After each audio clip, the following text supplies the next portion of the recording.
ಅಂತೂ ಇಂತೂ ಶಬರಿಮಲೆ ಬಂದು ಸೇರಿದಾಯಿತು.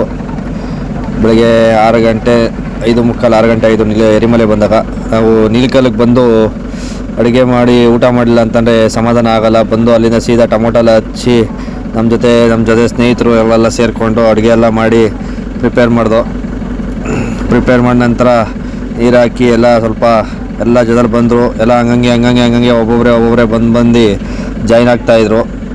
ಅದೇನೋ ಎಲ್ಲ ಡ್ರೈವರ್ಗಳಿಗೂ ಒಂದ್ಸಲಿ ನಾವು ಅವ್ರ ಜೊತೆ ಕೂತ್ಕೊಂಡು ಊಟ ಮಾಡಲಿಲ್ಲ ಅಂದರೆ ತಿಂದಿದ್ದಾನ ಜೀರ್ಣನೇ ಆಗೋಲ್ಲ. ಎಷ್ಟೋ ಜನ ಹೊರಗಿನವರು ಪರಿಚಯ ಇದ್ರು, ತುಂಬ ಜನ ಪರಿಚಯ ಆಗ್ತಾರೆ ನೋಡಿ. ಇವರೆಲ್ಲ ದೊಡ್ಡ ಕಳ್ಳರು ಇವರು. ಅಡುಗೆ ಮಾಡೋ ಟೈಮಲ್ಲಿ ಮಾತ್ರ ಬರ್ತಾರೆ ಇವರು. ದೊಡ್ಡ ಕಳ್ಳರು ಇವರು. ಅಡುಗೆ ಮಾಡೋ ಟೈಮ್ ಅಲ್ಲಿಂದ ನೋಡ್ಕೊಂಡು ವಿಕ್ಕಿ ಅಡುಗೆ ಮಾಡ್ತಾರೆ ಅಂತ ಓಡಿ ಬಂದಿರೋದು ಸಾಹೇಬ್ರು ಇವರು. ಅವರು ಏನೋ ಮಾತಾಡಿದ್ರೆ ಮ್ಯೂಟ್ ಮಾಡಿ ನೋಡಿ. ಅಡುಗೆ ಆಯಿತು, ಎಲ್ಲ ಒಟ್ಟಿಗೆ ಕೂತ್ಕೊಂಡು ಊಟಕ್ಕೆ ಅಂತ ಕೂತ್ಕೊಂಡು ಊಟ ಮಾಡಿಕೊಂಡು ಒಂದಾಗಿದ್ದರೆ ಎಲ್ಲ ಚಿಂತೆಗೆ ಜಾಗ ಇಲ್ಲ ಅಂತ ಹೇಳ್ಕೊಂಡು ಮಸ್ತಾಗಿ ಗುರುತು ಪರಿಚಯ ಯಾರೇ ಇರಲಿ ಯಾರೇ ಬರಲಿ ನಾವು ನೆಮ್ಮದಿಯಾಗಿ ಊಟ ಮಾಡಿಕೊಂಡು ಒಟ್ಟಿಗೆ ಕೂತು ಊಟ ಮಾಡಿನೇ ನಾವು ಎದ್ದೋಳೋದು. ಯಾರೇ ಬಂದು ಕೇಳೋರು ಈ ಜಾಗದಲ್ಲಿ ಅನ್ನ ಇಲ್ಲ ಅಂತ ಹೇಳಲ್ಲ. ಕೆಲವರು ಹೊಸ ಪ್ರತಿಭೆಗಳು ಮಕ್ಕಳು ಗೊತ್ತಿರಲ್ಲ, ಅದರಿಂದ ಅವ್ರುಗಳು ಕೆಲವ್ರಿಗೆ ಊಟನೇ ಹಾಕಲ್ಲ. ನಾವು ತುಂಬ ಜನ ನೋಡಿದ್ದೀವಿ. ಇವರು ನೋಡಿ ಮೊಸರನ್ನ ಅಂತೇಳಿ ಇವರು ರಾತ್ರಿ ಹೊತ್ತು ಮೊಸರು ತಿಂದರೆ ಮಾತ್ರನೇ ಅವರು ಗಾಡಿ ಓಡಿಸೋದು.